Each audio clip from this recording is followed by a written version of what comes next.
그러면 이제 대표님께서 생각하는 예민한 아이의 예를 한 2개만 들고 와 주십시오. 어떤 걸 예민하다고 말하죠? 아이의 예. 네, 입에 뭘 묻히는 걸 싫어해요. 뭘 묻히는 거 싫어해요. 네, 그래서 계속 닦고. 옷깃만 스치면 그러니까 뭔가 칼라 있는 옷도 못 입고 촉각이 너무 예민해요.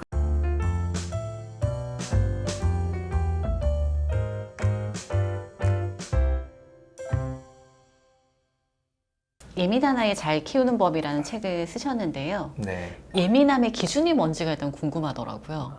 예민함이라는 것은 사실 특성을 말하는 거죠. 일단은 자극을 크게 받고 그렇기 때문에 크게 반응하는 겁니다. 똑같은 소리를 들어도 어떤 사람 엄청 놀란 사람 있잖아요. 예민하다고 하는데 그 이유는 다른 사람보다 소리가 크게 들렸기 때문에 더 크게 반응하는 거겠죠. 그래서 그런 특징이 있는 건데 이건 스펙트럼 개념입니다. 우리 MBTI 많이 하잖아요, 그렇죠? 외향형, 내향형. 외향형이세요, 내향형이세요? 내향형입니다. 기준이 뭐죠? 기준이요? 네. 글쎄요. MBTI 결과치에 따라서. 근데 그것도 스펙트럼의 개념이잖아요. 외향, 내향도. 그렇죠. 네. 항상 내향적이세요?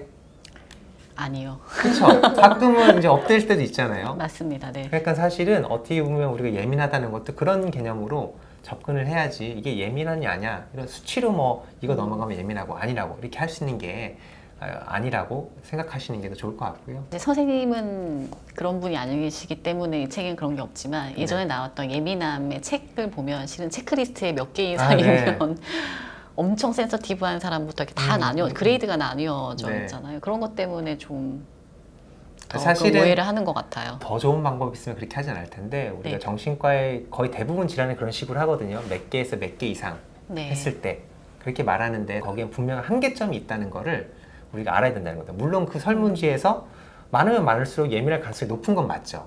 근데 이거를 기준을 나누는 건 약간 임의적인 거거든요.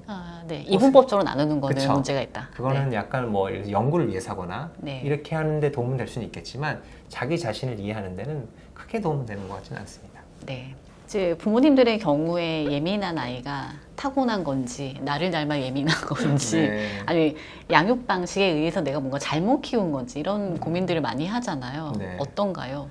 사실은 뭐 2가지 다가 맞습니다. 타고난 기질이라는 게 있습니다. 그래서 이제 아이 2명 키워보시면 첫 번째 아이는 엄청 묻어나고 두 번째는 타고날 때부터 뭔가가 자주 울고 자주 깨고 이런 친구들이 있잖아요. 그래서 타고난 성향의 기질을 갖고 있는 게 연구로 이제 증명이 됐습니다. 그래서 뭐 쌍둥이 연구라든지 그리고 뭐 연구에 따라서는 전 인구의 한 15%, 20% 정도는 아주 예민한 사람이라고 말하거든요. 그래서 그런 유전적인 요인이 있고요. 다만 환경적인 요인이 이것을 조금 증폭시키거나 감소시킬 수 있습니다. 예를 들어서 정말 체벌이나 강압적인 환경에서 컸다, 어렸을 때 트라우마가 많았다 그러면 예민해질 가능성이 큰 거고요. 또 아이가 크면서 따돌림을 당했다거나 이러면 사실은 대인관계에서 예민해질 가능성이 큰 거죠. 그래서 이런 환경적인 요소에 따라서도 그런 예민성이 조금 더 커지거나 줄어들 수 있다, 이렇게 이해하시는 게 맞을 것 같습니다. 예전에 사실 예민함이라고 하면 부정적인 의미로 많이 쓰였었잖아요.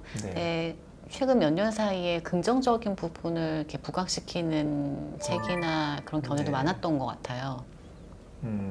아무래도 이제 특히 우리나라 같은 경우는 공동체를 중시했던 사회잖아요. 그래서 어렸을 때만 해도 튀면 안 된다 이런 거 많이 들었죠. 네, 그렇죠. 예민함이 막 이렇게 많은 사람들에게 관심과 어떤 긍정적인 평가를 받기 어려웠던 시대가 있었던 것 같습니다. 최근 같은 경우는 트렌드가 바뀌었죠. 조금 다른 사람과 다른 취향, 다른 감각을 가진 사람이 성공을 하기도 하고요. 뭔가 새로운 시선을 가진 사람이 성공하기도 하고 그렇기 때문에 현대사에서는 그래서 예민함에 대해서 조금 더 긍정적으로 보려는 시도가 많이 있는 것 같습니다. 그러면 예민한 아이들이 가지고 있는 강점은 실제 어떤 걸까요? 그러면 이제 대표님께서 생각하는 예민한 아이의 예를 한 2개만 들고 와 주십시오. 어떤 걸 예민하다고 말하죠? 예민한 아이의 예. 입에 뭘 묻히는 걸 싫어해요. 뭘 묻히는 걸 싫어해요. 그래서 계속 닦고. 옷깃만 스치면 그러니까 뭔가 칼라 있는 옷도 못 입고 촉각이 너무 예민해요. 촉감에 얘기하거나 감각이 예민한 친구들. 사실 그런 친구들은 감각이 예민한 것 때문에 좀 옷 입는 거는 힘들 수가 있겠죠. 근데 만약 그 친구가 나중에 예술을 한다거나 그림을 그린다거나 아니면 뭔가 촉각으로 뭐를 하는 그런 사람이 되려고 하면 사실 훨씬 유리한 거겠죠.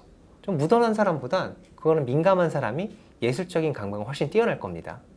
또 다른 예로 뭐 식감에 예민한 친구들, 그러면 아무래도 편식이 조금 있을 수 있죠. 근데 사실 그런 사람들이 나중에 소믈리에가 된다거나 유명한 셰프가 될 수 있는 능력이 있는 거겠죠. 그래서 강이 있으면 약이 있듯이 그런 친구들은 그런 강점이 있는 거죠. 또 무슨 예가 있을까요? 특선대 가면 불안한 친구들? 네. 그렇죠. 그런 친구들은 대부분 이렇게 이제 딱 가자마자 스캔을 하잖아요. 눈치를 엄청 그쵸. 보면서 눈치를 본다는 건 사실은 다른 사람에 대한 관찰력이 좋은 거죠. 그리고 관찰력이 좋으면 좋을수록 다른 사람의 감정을 공감할 수 있는 게 클 가능성이 큽니다. 사실 저도 그렇거든요. 저도 어렸을 때 특히 다른 사람의 시선에 엄청 예민했거든요. 근데 제가 지금 정신과 의사로서는 그런 어떤 예민한 기질이 사실은 도움이 될 때가 있는 거죠. 제가 상담을 할 때 어쨌든 잘 관찰을 하고 상대방의 표정 변화 이런 걸 잘 볼 수 있으니까 사실 도움되는 게 있겠죠. 그래서 아이가 갖고 있는 모습을 힘들어하는 것뿐만 아니라 강점도 같이 보면 사실은 우리 부모로서 조금 덜 불안할 수는 있겠죠. 근데 그게 안 되고 자꾸 왜 예민한 거를 안 좋게만 바라보는 부모의 마음 뭐예요? 저는 반대거든요. 그것도 약간 성향차가 있겠죠. 어떤 사람은 조금 더 긍정적이고 잘할 수 있는 걸 보는 사람이 있죠. 진취적인 사람이 되기도 하고 어떤 사람은 조금 더 최악의 상황을 상황하는 준비성이 좋은 사람이 있는 거죠. 그거 자체는 좋고 나쁘다고 할 수는 없는 겁니다. 그러니까 진취성이 많고 새로운 자극을 좋아하고 뭔가 잘 될 거라고 생각하는 사람은 리더십이 있을 거고 반대로 이제 실패를 맛볼 때는 더 크게 맛볼 수도 있겠죠. 준비를 좀 덜 한다거나 반대인 성향, 조금 안 좋은 쪽을 생각하는 사람, 뭐 돌다리를 한 번이 아니라 한 10번 두드리는 사람은 그만큼 준비성이 더 있고 그만큼 책임감이 더 있을 수도 있는 거니까요. 그러면 그런 예민한 아이들을 어쨌든 이제 강점을 더 키워주는 방향으로 네. 부모가 양육하도록 노력해야 되는 거잖아요. 그쵸. 그러기 위해서 어떻게 해야 되나요?